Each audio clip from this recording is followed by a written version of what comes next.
కేసీఆర్ దత్తడా? మీ దీవెన మీ ఆశీర్వచనం ఉంటే జీవన్ రెడ్డి గారు అన్నాడు నాకు 75 ఏంటి వచ్చినాయి. జీవన నేను చెప్తున్నా నాకు కూడా 72 వచ్చినాయి. నీ వెనకనే నేను కూడా లైన్లోనే ఉన్నా.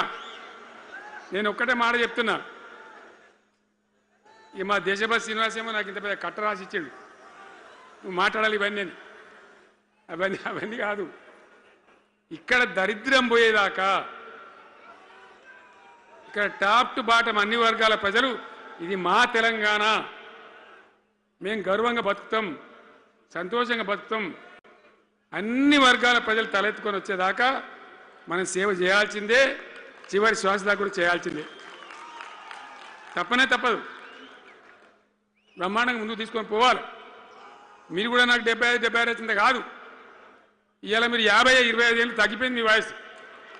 అంత యువకునిలాగా అంత ఉత్సాహంగా ముందుకు దూసుకొని పోదాం. తెలంగాణ ఎట్లా మంచి దాని సంగతి చూద్దాం. ఇప్పుడు అన్నీ ఒక పొదరిల్లాగా చేసినాం. కరెంటు చక్కగా ఉండేనా? కేసీఆర్ రాకముందు కరెంటు ఉండేనా? కేసీఆర్ ఉన్న రోజులు మంచిగా ఉండేనా? మరి మళ్ళీ ఇప్పుడు ఏం రోగం వచ్చే, ఏం బీమారు వచ్చే? కరెంటు కాకెత్తుకొని పోయిందా? ఆనాడు 7,000 మెగావాట్లుంటే ఒక ఏడాది లోపల మంచిగా చేసి 24 గంటల కరెంట్ ఇచ్చినాం, ఒక క్షణం కూడా పోకుండా. ఎప్పుడైనా రిపేర్ అవుతుంది తప్ప, టెక్నికల్ ప్రాబ్లం అవుతుంది తప్ప పోకపోతుండే. అంత మంచి పవర్ సప్లై చేసినాం. దాని తర్వాత యాదాద్రి, భద్రాద్రి ఇంకా చాలా కొత్త సబ్స్టేషన్లు నిర్మాణం చేసినాం, జనరేటింగ్ స్టేషన్లు పెట్టినాం, 20,000 మెగావాట్లకు తీసుకొని పోయినాం. ఏది దరిద్రులకు రాజ్యం అప్పయ్యే ముందు 20,000 మెగావాట్లకు తీసుకొని పోయినాం. మరి ఏం రోగం వచ్చింది?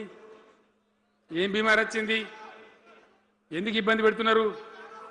అనేక చోట్ల రైతుల పొలాలు ఎండుతున్నాయి, పేపర్లలో ఫోటోలు వస్తున్నాయి, టీవీలలో వస్తున్నాయి, జనం ఏడుస్తున్నారు. ఎందుకు ఈ బాధ కలుగుతూ ఉంది? ఇది ఆషామాషి వ్యవహారం కాదు.